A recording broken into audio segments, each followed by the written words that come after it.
One of the biggest problems I see when someone is learning to set boundaries is learning the difference between setting a boundary and trying to control someone. And I found this ridiculous video that shows some great examples of the difference. Now, this video is a little intense, and I'm not saying that either of these guys are setting a good example of how to set boundaries, but when you analyze it, you can clearly see the difference between a power struggle and a boundary. Okay, so let's watch this helmet cam video. It's about 57 seconds. I'm gonna bleep the profanity.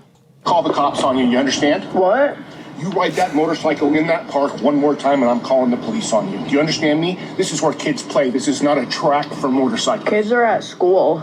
They're not. I just picked mine up. Oh. And this is not a place where you ride motorcycles. It's a park. You don't You gotta... do it again, I'm calling the cops. You understand? Oh. All right. Now I'm calling the cops. I'm so scared. How about I just kick your Oh my gosh. Then you'd get charged with assault of a minor.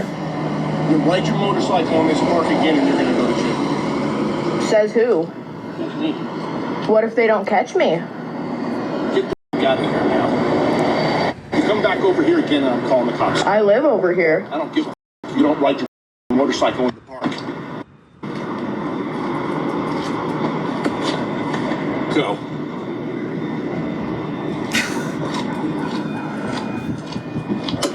Now, I'm not just gonna react to this video, I'm actually gonna analyze it so that we can learn from it. So let's slow things down for a second. The first thing we have in this video is the dad saying, if you ride your motorcycle in this park again, I'm calling the cops. The cops on you, you understand? What?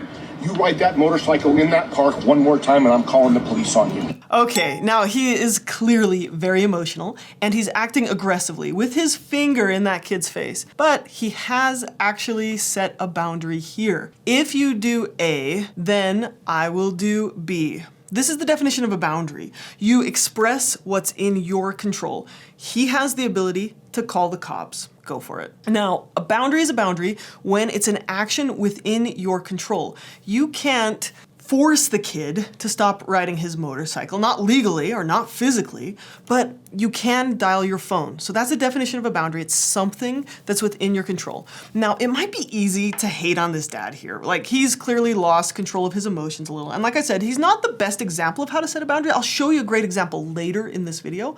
But can I just say, like last fall, I was in the neighborhood park and a guy was doing jumps over this hill on a motorcycle. He was going 30 or 40 miles an hour, riding over this ridge where he could not see the landing zone, and I was there with my kids. And I absolutely would have called the cops if he didn't stop. But I did not yell at him, and I did not swear. So I can see where the dad's coming from. He's not doing a great job, but what he just said, if you ride your motorcycle in the park again, I will call the cops.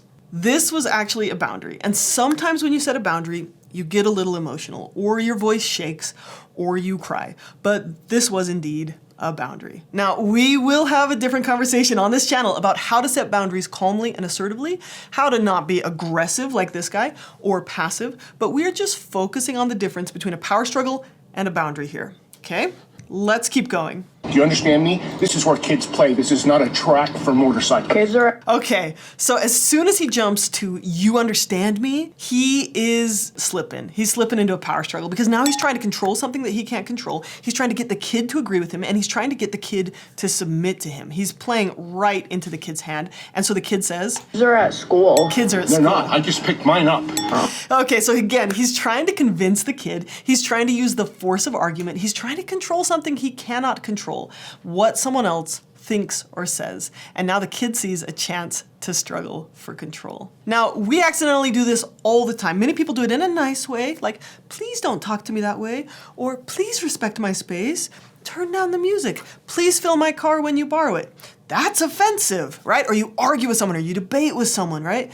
But these aren't boundaries, these are requests. You're trying to control other people's behaviors, but when we're trying to change something that we can't control, it's a request or a power struggle. A boundary is about something we can control. So for example, you could say, you can't drive my car for 2 weeks if you don't fill it up when you're done this time. And then if they don't fill it up, you take away the keys. That's very different from saying, you should fill my car up. You really ought to fill my car up. Can't you see how unfair it is when you don't fill my car up? That's a power struggle. That's trying to convince someone or control someone else. A boundary says, I'll take away the keys if you don't fill it up. That's a boundary. Boundaries are about what you can actually change. Trying to control someone else or change someone else's mind, how they think, how they feel, how they talk, that is a power struggle.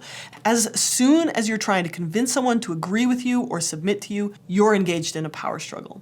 I once had a client tell me, I told my fiance, please don't talk to me that way, 71 times in a row, while he ranted at her and screamed at her and yelled at her. Please don't talk to me that way, ranting, screaming. Please don't talk to me that way, ranting, screaming. She counted 71 times. I told her that's not a boundary. He wasn't crossing your boundaries. You were making a request, right? A boundary is saying, if you do A, then I'm going to do B. If you talk to me that way, I'm gonna walk away. If you keep talking to me that way, I'm leaving this relationship, right? If you tell your child, when you clean your toys, then you can play outside. If your room isn't clean, you can't watch TV. I have the remote, right? These are boundaries, okay? All right, let's go back to this video, this fascinating video. And this is not a place where you ride motorcycles. It's a park.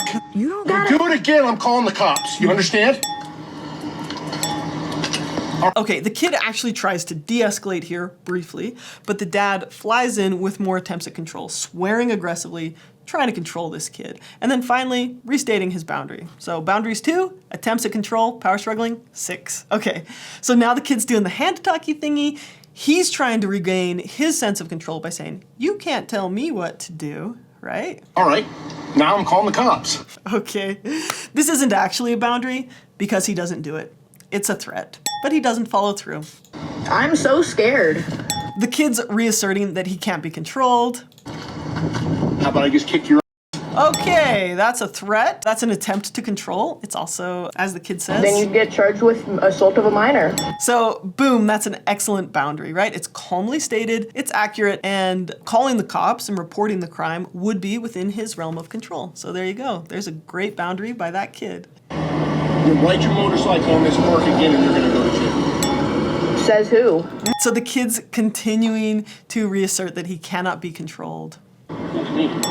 What if they don't catch me? Get the out of here now. Again with the threats, this is not a boundary because he doesn't have an ability to enforce it. It's like saying, oh, if you don't do your chores, I'll ground you for the rest of your life. You cannot physically enforce that boundary. The dad here, he could call the cops, he can walk away, he can take a video of him riding in the park, but the dad cannot control what happens after the cops come. The dad can't control whether this kid goes to jail or not. You come back over here again and I'm calling the cops. I live over here. Okay, so this is the part where we learn that the best way to set a boundary is to say less, not more. If you ever catch yourself in an argument with your kids about the philosophical nature of making their bed, you probably need to talk less and simply say, no screen time until your room is clean, and walk away. Trying to convince someone to agree with you is a form of power struggle. And I am not talking about like teaching or setting up routines for your kids, you know what I mean. When you get sucked into a debate, they're trying to regain power in a situation. I don't give a you don't ride your motorcycle. All right, that was half and half. That was half a boundary, right? You come over here, I'll call the cops, but it's a threat because he's not gonna do it. Clearly he's demonstrated that he's not gonna do it. And the second half was an attempt to force him to agree with him. I go in the park. More hand thingy. Go. Trying to control, trying to control. Okay, so what should he have done instead? Whew. That dad needed to take a big breath. He needed to stop the kid and have a calm, respectful conversation. It's okay if he took a minute to explain to him his worries, and then he could have set a boundary that if you do that again, I'm calling the cops. If the kid's arguing, fighting back, explaining to you, doing hand thingies, you just stop talking, you walk away, and you follow through with your action. Okay, let me give you an example of someone who did this really well. Just to let you know, you are not allowed even to ride a pedal bike around here, let alone an electric bike. It disturbs the wildlife. By driving that around, you are possibly stopping birds breeding. So please don't do it. Okay. Also, I saw you earlier driving at an incredibly dangerous speed. Yeah. If I see you doing it again, I will call the police. I'd rather you call the police because the police told me to come in here. What? Police actually told me to come in here. What for? But, to ride. You're joking. Yeah, they're at. So Even though this didn't work out the way the man in the trail wanted it to, he set a great example of how to set a boundary, especially in an intense situation, right? Setting boundaries in intense situations can be really hard. But this guy initially was very calm. He continued to be calm. He never became a jerk in this situation. He stayed calm. He explained his request. And at the end, he set his boundary. If you ride your motorcycle at those speeds again, I will call the police, right? Setting boundaries in intense situations can be really hard. So it's best to practice over and over in small situations. This might look like asking for a different table at a restaurant or rehearsing what you're going to say. The parents of that kid who was riding that motorcycle. Now, this other guy, this dad here, probably relives that conversation in his head a bunch, so he can practice it there for the next time. Let's talk about a couple examples of boundaries, just really quick. Your loud music is keeping me up at night. Could you please turn it down? That's a request. If you don't turn it down, I will report you to the HOA. Walk away, right? Follow through. If the music is too loud, call the HOA. Those are the 3 steps to setting a boundary. The dad in this situation could have said, when you ride your motorcycle in the park, it's dangerous for the kids. My kids are home from school. Please don't ride your motorcycle in the park again. And if the kid argued with him, he'd say, listen, if you ride your bike in the park again, I'm going to call the police. And the kid argues with him and he just walks away. If you find yourself attempting to convince someone else to be decent, to be respectful, to change their opinion, if you find yourself debating, arguing, or building resentment, then you're probably engaged in a power struggle. You're trying to control things that you can't control. Let's say the serenity prayer together, though, with a little variation. God, grant me the serenity to accept the people I cannot change, courage to change the one I can, and the wisdom to know the difference. Thank you for being here. Good luck learning how to be assertive and to set boundaries in a healthy way and get out of power struggles. If you'd like to learn more mental health skills, you can check out my membership where I've got 8 courses. You can watch a 20-minute video every day, work on a little workbook, and you'll gain a ton of mental health skills to improve your life in a month. Okay, links in the description. Thanks for watching. Take care.